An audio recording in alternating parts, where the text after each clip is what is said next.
All right, guys, so you have seen several different elapsed time strategies and videos so far, but I am I'm taking this video today to show you another strategy, or the way I would have written it out in class if we were taking notes or doing guided practice. That might be a little different than videos you've seen, but it's very similar as well. So I have a 2-column chart here. On the first side, I have 3 different problems. They're all different ways you will see elapsed time questions worded. And then the second column is where I'm going to show you my work and where my answer will be. So this first problem says the party started at 1:30. It ended 2 hours and 45 minutes later. What was the end time? So I'm going to go ahead and write down 1:30 because that's when this party has started. And when I do elapsed time, I always start with the hours because that's where I have found it is easier to start. So if I'm thinking, what is 1 hour later than 1:30, because I know I need to go 2 hours later and then I'll do my minutes, but I'm starting with my hours. So before I can do 2 hours, I have to do 1 hour. So what would be exactly 1 hour after 1:30? So I look in the hour side. The hour side has a 1. What is 1 higher? What is 1 hour higher than 1? Hopefully you're thinking 2. Now when I'm adding hours, my minutes will stay the exact same. So now I've gone from 1:30 to 2:30. I need to go 2 hours. I've already gone 1 hour. So this is 1 hour. Now I'm at 2:30 and I need to go another hour, so I have 2 hours. What would be the next hour after 2:30? Hopefully you're thinking 1 higher than 2 is 3, and my minutes stay the same. So I went 1 hour from 1:30 to 2:30. Now I've gone another hour from 2:30 to 3:30. So now I've gone another hour. Have I gone 2 hours? I keep referring to my problem, 2 hours. Yes, I went 1 hour, 2 hours. My hours are now done. You are not going to change this first number in the time anymore. Now I need to look at my minutes. It says 45 minutes. Well, currently I'm at 3:30. If I add 45 minutes to 30 minutes, that will put me at 75 minutes. Have you ever seen a clock or heard of a clock that says 75 minutes? I never have. How many minutes can I add to get to the next hour? Because I can't add 45. That will push me way too far. I can't have 75 minutes on a clock. So I'm thinking, what's the next hour after 3:30? The next hour after 3:30 is 4 o'clock. How many minutes is it going to take me to get to 4 o'clock?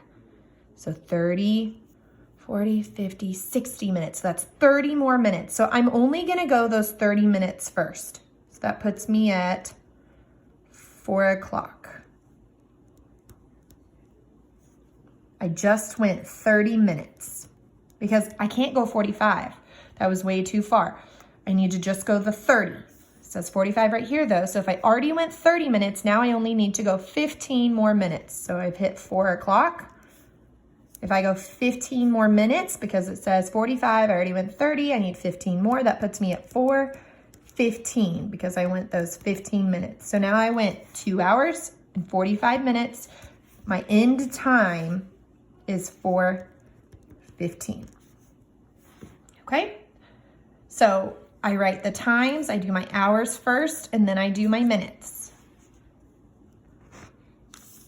I'm going to go ahead and do the second problem now. It says, the movie started at 10:50 and it ended at 12:10. How long was it? So just like I did on the first one, I'm going to start by writing that start time. 10:50. And just like I did on the last one, I'm going to do hours first. What would be exactly 1 hour after 10:50? So that means only my hours are increasing by 1. 1 hour higher than 10 is 11. So that puts me at 11, and then my minutes stay the same, 50. I've just gone 1 hour. What would be 1 hour after 11:50? So 1 after 11 is 12. That would put me at 12:50. Wait, I can't go to 12:50. That's way past 12:10. That means I don't have any more hours. Now I'm just looking at minutes because 12:50 would be way past the time the movie ended. So now I'm gonna start at 11:50. How many minutes would it be to the next hour? Because I need to go past 12. I need to go into that next hour. Let's just get to 12 first. From 50 to 12 is only 10 minutes. Now I can go from 12 to 12:10. How many minutes is that? Because 12:10 is my end time. That's 10 more minutes. 12:10, hey, that's the end. How much time did it take? It was 1 hour, and then 10 plus 10 is 20. So that is 1 hour and 20 minutes.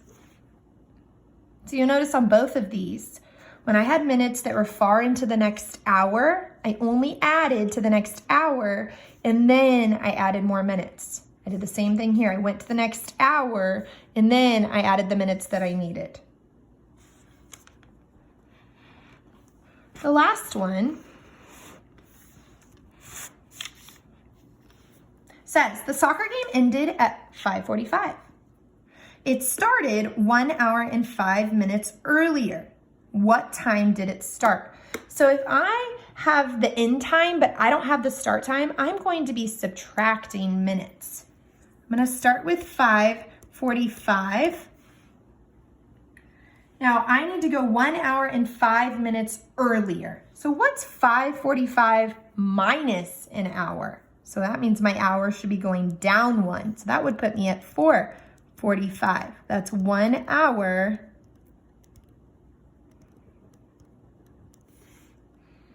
1 hour.